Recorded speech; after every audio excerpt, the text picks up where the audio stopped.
रात के ठीक 12:03 पर ट्रेन प्लेटफॉर्म नंबर 4 पर आकर रुकी। ये वही प्लेटफॉर्म था जिसे शहर के लोग छूटा हुआ प्लेटफॉर्म कहते थे। दिन में यहाँ से गाड़ियाँ गुजरती थीं, लेकिन रात के बाद कोई ट्रेन यहाँ नहीं रुकती थी। स्टेशन मास्टर की ड्यूटी शीट में ये प्लेटफॉर्म इनएक्टिव लिखा रहता था। आज ट्रेन रुक गई थी। अमन ने खिड़की से बाहर झांका। प्लेटफॉर्म अजीब तरह से खाली था। न कोई चाय वाला, न कोई कुली, न कोई भटकता कुत्ता। सिर्फ पीली रोशनी में नहाया सीमेंट जिस पर नमी की परत चमक रही थी। घड़ी ने टिक टिक की। आवाज असामान्य रूप से तेज लग रही थी। यहां मत उतरना। अमन चौंक गया।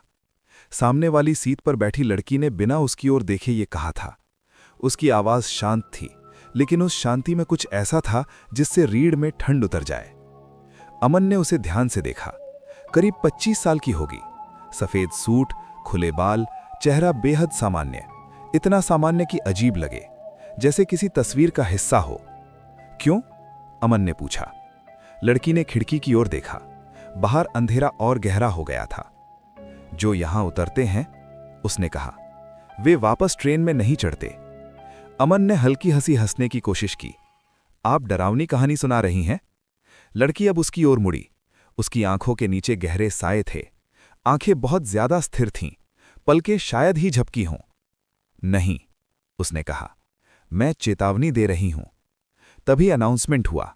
आवाज टूटी हुई थी, जैसे बहुत पुराने स्पीकर से आ रही हो। यात्रियों से अनुरोध है, ये ट्रेन 5 मिनट के लिए रुकेगी।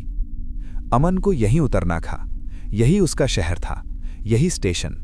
यहीं से वो बचपन में स्कूल जाता था। उसने बैग उठाया। लड़की अचानक खड़ी हो गई और उसका हाथ पकड़ लिया। उसकी उंगलियां बर्फ जैसी ठंडी थीं, मानो उसने अभी अभी फ्रिज से हाथ निकाले हों। मत जाओ, वो फुसफुसाई। आज की रात नहीं। अमन को एक पल के लिए अजीब सा लगा। उसका दिल तेज धड़कने लगा, बिना वजह। मेरा घर है यहां, उसने कहा और धीरे से हाथ छुड़ा लिया। वो उतर गया। ट्रेन के दरवाजे बंद हुए। धातु की आवाज प्लेटफॉर्म पर गूंज गई। अमन ने पीछे मुड़कर देखा। लड़की खिड़की से उसे देख रही थी। उसके होंठ हिले। मुझे माफ करना। ट्रेन चल पड़ी। हवा अचानक ठंडी हो गई, जैसे किसी ने तापमान गिरा दिया हो। प्लेटफॉर्म पर खड़े खड़े अमन को महसूस हुआ कि आवाजें बदल गई हैं। दूर जाती ट्रेन की आवाज बहुत जल्दी गायब हो गई, इतनी जल्दी कि अस्वाभाविक लगे। उसने चारों ओर देखा। स्टेशन का मुख्य निकास बंद था। लोहे का शटर पूरी तरह गिरा हुआ। सिर्फ एक रास्ता खुला था, पुरानी पैदल सुरंग। वही सुरंग जिसे 5 साल पहले सील कर दिया गया था, जब वहां एक आदमी की लाश मिली थी। अमन का गला सूख गया। कोई है? उसने आवाज लगाई। आवाज लौट कर आई। कोई है। सुरंग के अंदर हवा अलग थी, सीलन भरी, भारी। दीवारों से पानी टपक रहा था। उसने टॉर्च ऑन की। फर्श पर नंगे पैरों के निशान थे, ताजा। अमन ने कदम पीछे खींचे, लेकिन तभी पीछे से आवाज आई। आप भी उतर गए? वो पलटा। वही लड़की। अब उसके कपड़े गीले थे, बाल चेहरे से चिपके और आंखें पूरी तरह काली। तुम ट्रेन में थीं? अमन की आवाज कांप गई। लड़की ने सिर हिलाया। मैं हर ट्रेन में होती हूं। क्यों? उसने दीवार पर हाथ फेरा।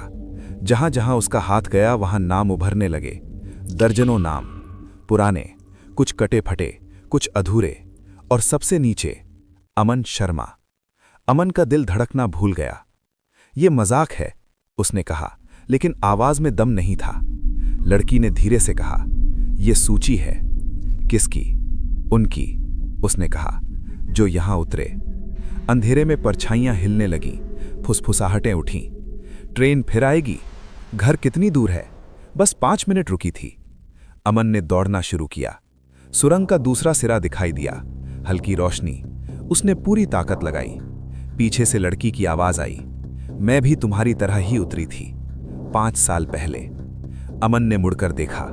अब वो अकेली नहीं थी। उसके पीछे दर्जनों आकृतियां खड़ी थीं, आधे चेहरे, बिना आंखों वाले, कुछ के शरीर जैसे टूटे हुए। अगर तुम बाहर निकल गए, लड़की बोली, तो अगली ट्रेन में मेरी जगह तुम्हें बैठना होगा। अमन चीख पड़ा। उसने छलांग लगाई और अंधेरा।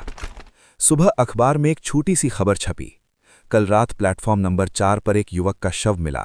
संभावना है कि वो बंद सुरंग में गिर गया। उसी रात एक ट्रेन फिर रुकी। खिड़की के पास एक लड़का बैठा था, चेहरा शांत, आंखों के नीचे गहरे साए। सामने बैठे यात्री से उसने कहा, यहाँ मत उतरना, और ट्रेन धीरे धीरे प्लेटफॉर्म नंबर 4 पर रुक गई।